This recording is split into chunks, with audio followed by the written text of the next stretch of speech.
Hello, everyone. This is Tom Fox back for another episode. And you're in for an Uber treat today because I back Jim Massey, and we're going to honor Jim's latest book release, Risk in Action, a leader's guide to clarity. Jim, first of all, welcome back to the podcast. Tom, wonderful to be back. I appreciate the invitation.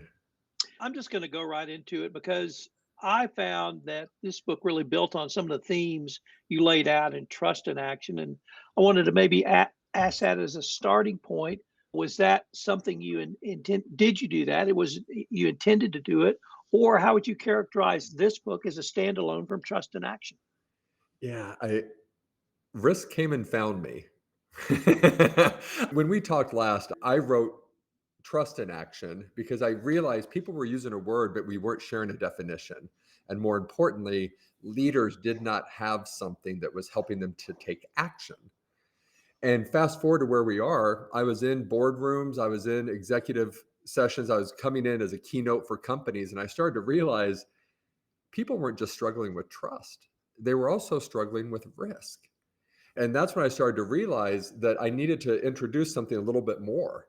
And I had taken for granted as a practitioner what I had available to myself. And Tom, I always say this, that I'm a five and dime practitioner. I'm not hoity-toity. I don't use a lot of big words. I make things simple.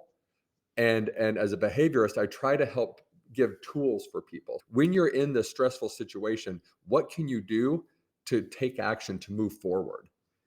And that's when I started to realize, yeah, trust is one aspect, but so is risk. And more importantly, so is fear. So we're going to dive into a little bit more about this because I initially had thought I was going to write a third book about fear in action. And when I was doing this, my publishing coach was like, Jim, no, you need to bring it all together and put it together in one book. And so that's why Risk in Action is a little bit more comprehensive, I think. So I think I'm a lawyer by professional training, and lawyers are one of the most conservative professions there are. But most of my professional career involved working for or with energy companies, which are typically not risk averse, I would say. And when I went in house, I had a op guy sit me down and say, Tom, if I don't go to a rig, I don't have any risk, but we don't make any money. Yes. So you got to get me to that rig safely so I can make money. And that simple conversation always stuck with me. And it struck me and then it stuck with me. And what I found in business was the higher the risk, the potential greater return or reward. Now, that didn't mean being unsafe. That didn't mean you couldn't have a risk management strategy. But if you had a high risk and you manage that risk and a high risk with a high risk management strategy, you could potentially make a lot of money. So if you're going to build a gas processing plant on the African coast, right on the coast, you better build it up 10 or 20 feet because there's going to be a storm at some point.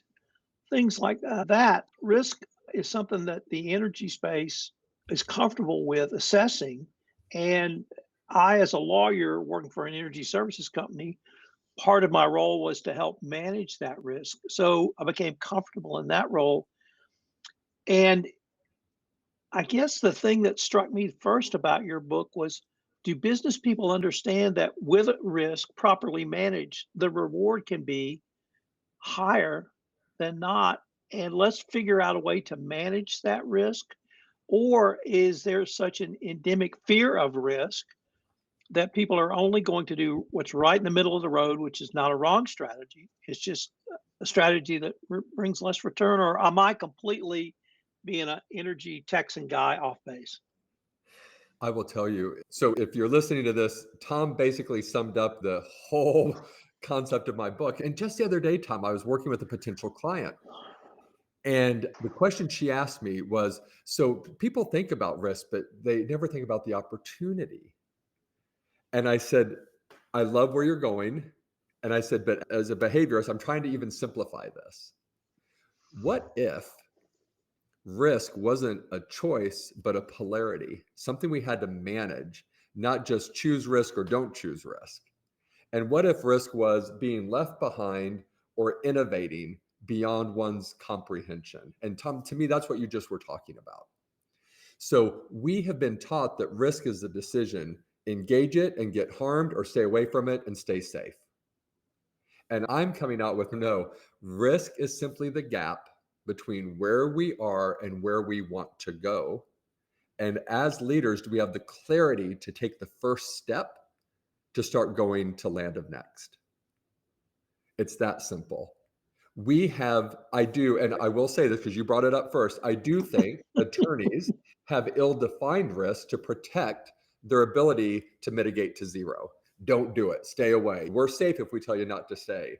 But if you think about it, I think of companies like 3M, right? The Post-it was an accident, right? And to me, instead of calling it an accident, looking back, people call it innovation. What if we forward looked, started saying, what can we learn from something that we believe is a mistake today, but may actually be the innovation that saves us for tomorrow? And that's a fundamental shift. And I do believe it is rooted heavily in fear, which is why I had to bring my fear model forward a little bit. Another thing that happened early in my anti-corruption career was a CEO told me I want to do X. And I said to him, you might as well get fitted for an orange jumpsuit now. And he looked at me and he said, no, wait a minute. You're the lawyer. You go figure out a way for me to do this legally, ethically, and in compliance with every rule I need to comply with. And I thought about it a minute. I said, he has absolutely defined my job. The business is here to do business, and my job as a lawyer is to facilitate that and make sure it's all done legally and ethically. And I didn't think of it at the time, but as innovation, but that, you hit the nail right on the head. That he was requiring me to be innovative from the legal side of things. And so why can't we have that discussion, or is this book going to hopefully help lead that discussion about being more innovative in this area? That's what my goal is. If we can start to redefine risk, not as something that is this choice of harm or go for it, to how best can we face everything coming at us, prioritize it, frame why it matters, and then make the choice to move forward. The thing, Tom, that I think you and I have always appreciated about one another, but I've come to learn, I'm not an expert on trust or risk or fear. I am an expert on action, moving forward, even when, I'll give you this analogy. I've already said risk is the simple gap between where we are and where we need to go. I believe trust is the bridge that will take us there, but fear is the fog that keeps us oscillating in the land of now, never moving to land of next where we need to go. And so I firmly and adamantly believe that this book can be the catalyst for these conversations so that people can realize there is a bridge there. Just kind of poke your toe and find your footing. And sometimes that first step may be 2 inches, just so that you know that you've done something that day. But what we're not going to do is put risk into frameworks instead of courageous actions that lead us somewhere forward. And that to me is the difference. Certainly since the pandemic, and definitely in the year 2025, we have seen as much change for business as perhaps any other year. And part of that's due to a new political administration. Part of that is due to a world economy that is changing dynamically. And what I've tried to emphasize to compliance professionals is compliance needs to be ready to advise the business on risk and have a process in place that you can put a new risk and plug it in and help the business understand what that risk and have a risk management strategy. Is that a conversation you find business leaders are either having or at least open to having? I want to clarify one point. When you talk about business leaders, are you including us as compliance professionals in that? I'm at the operational business leaders. Yep. Operational business leaders are talking about that. However, this is similar. You and I talked about this before. I don't know if you remember, but when I was at AstraZeneca, I was asked to overhaul the global compliance program and bring these practices into place, right? So this book is not me sitting in theory. It's me going into a multinational organization and overhauling what compliance would do or could do, starting with culture and policy. And one of the first actions is I took a code of conduct from 30 pages down to 1, and it was 12-point font with 5 values and 2 behaviors each, 10 total behaviors of what we expected every employee to use when they made decisions. We started to operationalize what integrity looked like, to drive innovation. And for me, what this boils down to, and the reason I had to ask this, is at that time I realized the business was ready for it. But you know who wasn't? The compliance professionals who had been trained to operate differently. Our job was to almost put the no into innovation and say, no, we can't do that. And so as we launched this, a year later, I started to realize the transformation I needed to do was not in the business, because I believe operational leaders see the day-to-day pressures that are coming at them, and they're having these innovative, clarifying conversations of what steps need to have. But the compliance professionals are almost paralyzed out of fear of, what if I give the wrong advice on this? What will that do to the company? What will that do to me personally? And so just like trust, risk sits both at the enterprise level, but as importantly at the self level. Because what I keep talking about in leadership is if I cannot transform myself, I cannot transform my teams, and I sure as heck cannot transform the enterprise. So we as compliance professionals have to transform ourselves on how we think about risk so that we can be more present and enabling those business conversations to go forward. And the final thing I'm going to say about this, the thing that just gets my passion going for this, is when I wrote Trust in Action, my model is can, care, do. There are 3 elements of trust. Under can, I talk about values, the value of values, and they must be legitimate and genuine. And one of the challenges we find is that of the Fortune 1000, there are 5 common values. 2 of those are innovation and integrity. And those are 2 of the most competing values. And I'm saying they don't have to compete anymore. If we do things the right way, the innovation we bring is going to work. And so the whole book is teaching people that risk is not a stop sign. Risk is actually the invitation to innovation, and we always have the choice to do it the right way. So I'm actually trying to get business operational leaders and compliance professionals to align that risk is the way forward. It's never been what got in our way. We allowed it to. How can a compliance professional think through the management of risk in a way that would allow them to accept that risk is there, yet put forward either a process or a system that could help them move away from this fear-based mentality, if I can use that phrase? Yeah, yeah. No. So now I want to move into my fear model. And actually, in the book on page 101 is one of the most transformational pieces. And Tom, what I was excited about, as authors, we often talk that what we write about is actually the most transformational for ourselves. And as I was writing Risk in Action, what I realized is, again, I love trust, I love risk, I love fear, but I'm about action. I want people to do something. And so that's why I created the action universe, which is where action is the kind of the sun of my system, and the 3 planets that rotate around it competing for that energy are risk, trust, and fear. And so I think one of the biggest things we need to do as compliance professionals is move out of the fear.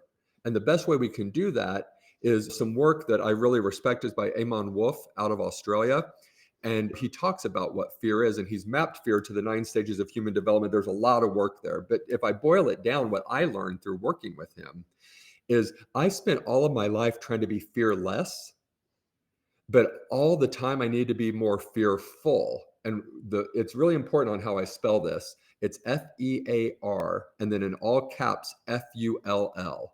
And what I mean by that is I need to fully experience the fear to realize it doesn't exist.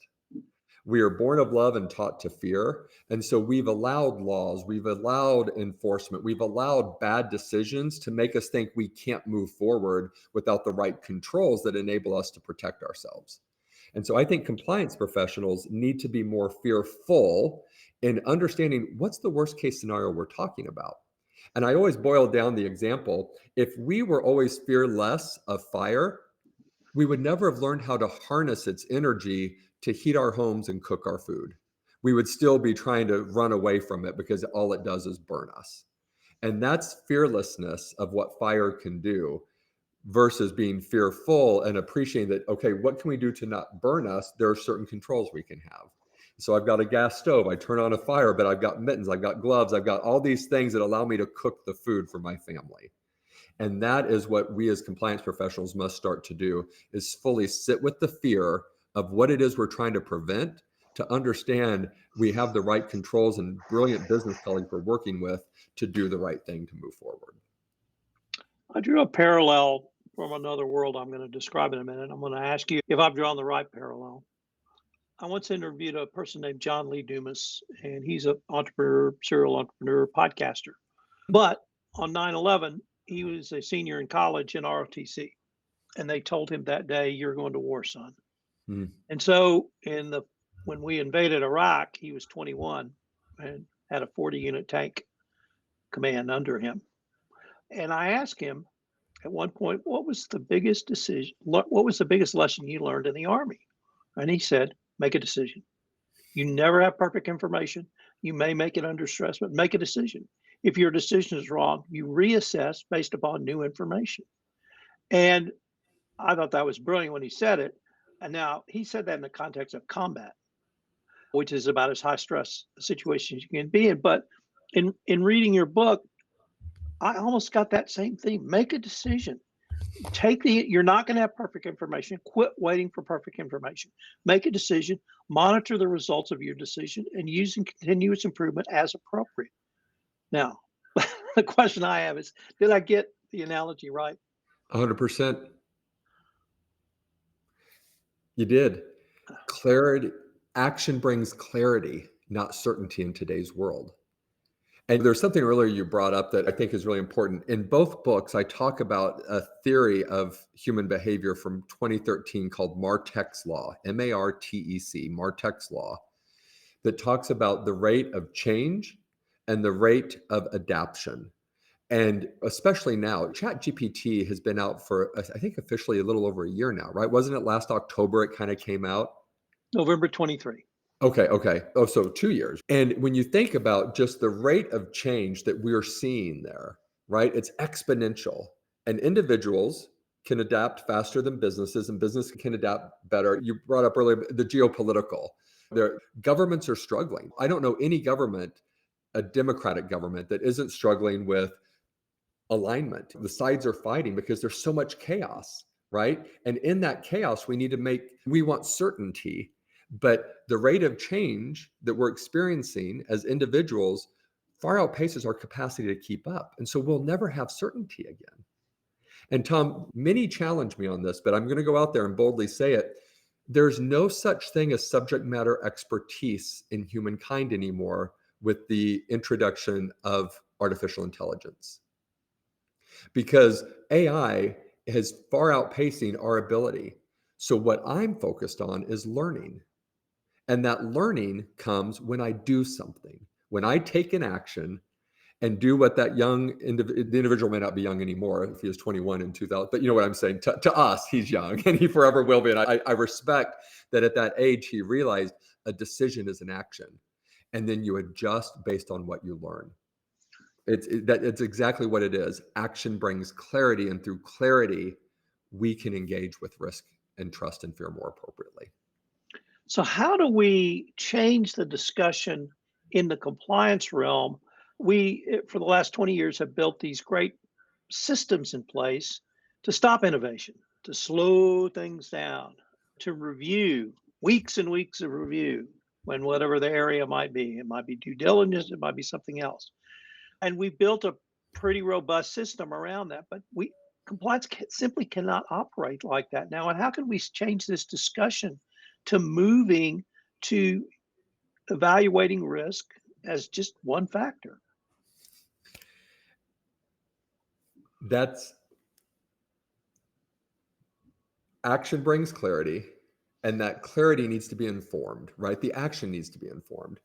And I don't want to make this a sales pitch, but one of the things I'm trying to do is revolutionize risk assessments, Tom.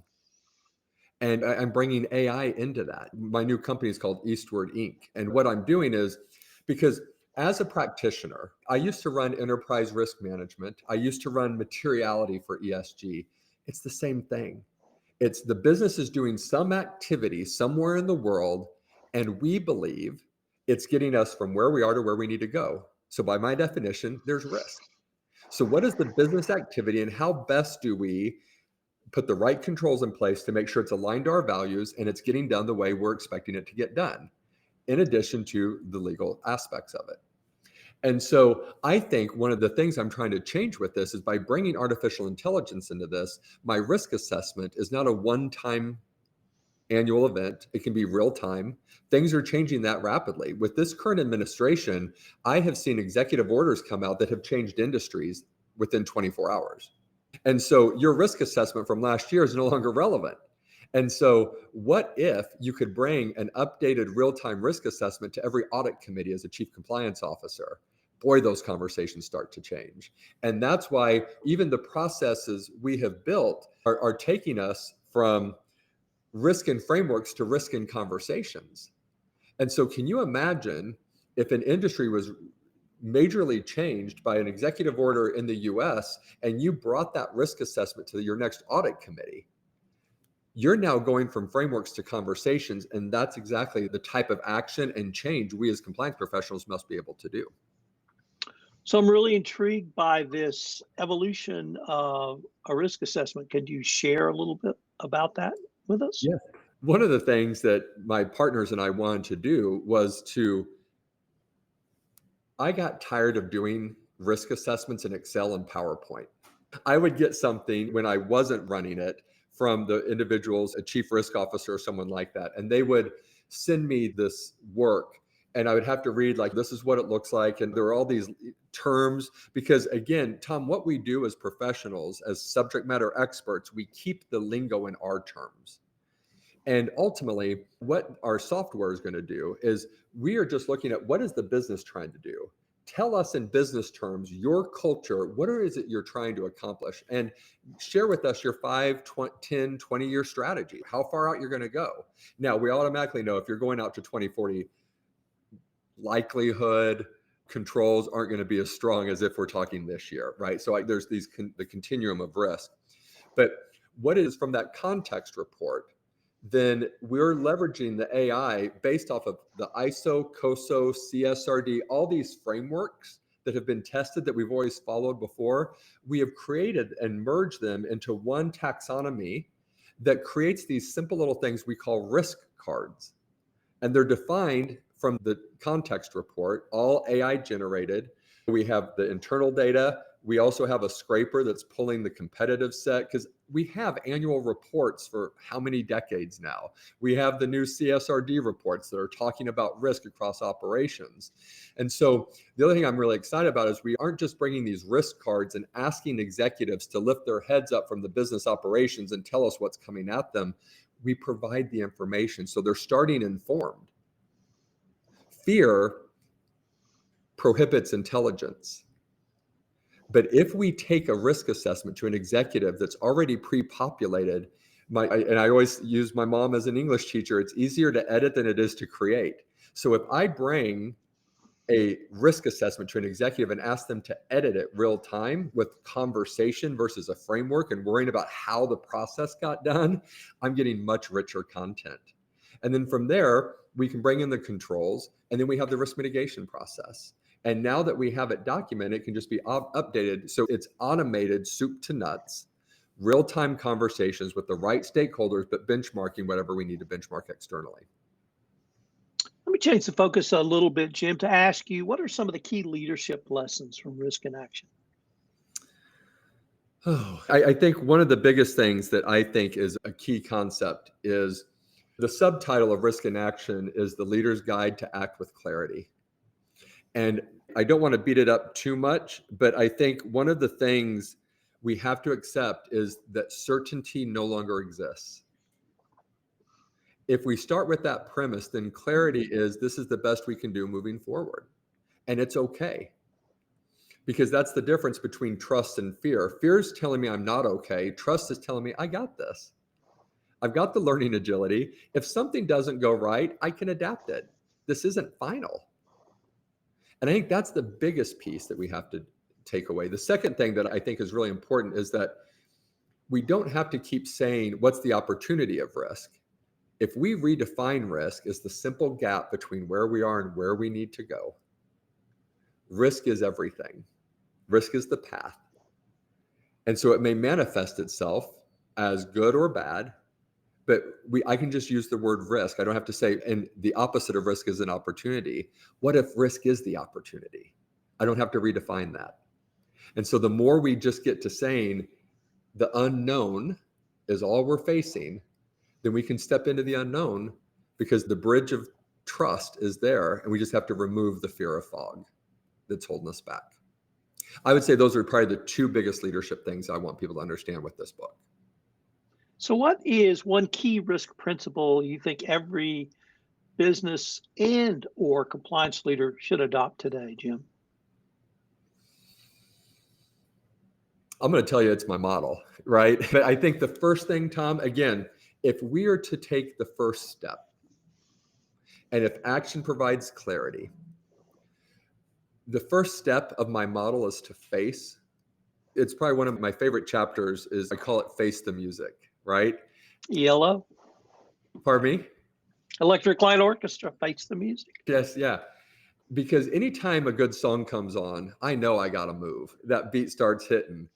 And I always have a theme song. There's always a music. Every good movie, there's music that drives you. And so I really think risk is the soundtrack of life.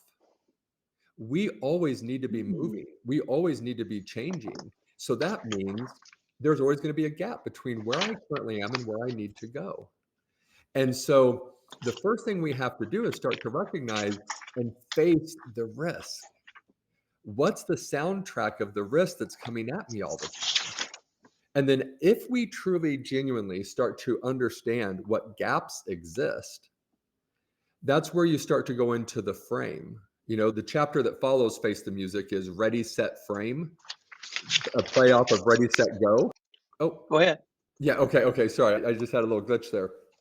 But, you know, once we face everything that's truly coming at us, and we start to ready, set, frame and focus on what matters most. Because I think that's the other thing too, Tom, is when people think about risk, they think they have to mitigate everything equally. And that was never the spirit of what this is. And so I am also a big believer that you need to prioritize. And Tom, something else I think is really important about the software I created.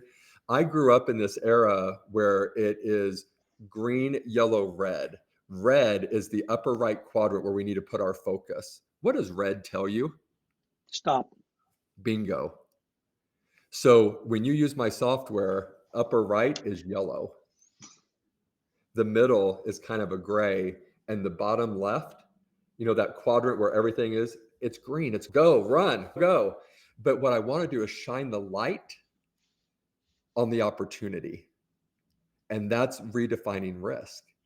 And I think that when we face everything coming at us, but frame it into really what is the greatest gap we have to face, put the energy there, then the final step of my model is where we need to go. So I really want leaders to genuinely face everything coming at them and be prepared to ready, set, frame, and move forward through the risk. Jim, unfortunately, we are near the end of our time for this episode. But before we leave, I wanted to ask you if anyone wanted to connect with you, find out more about your new business, and certainly check out the book. Yes. What would be the best places for them to go? So Risk in Action can come to you straight from Amazon.com. That's probably the easiest one.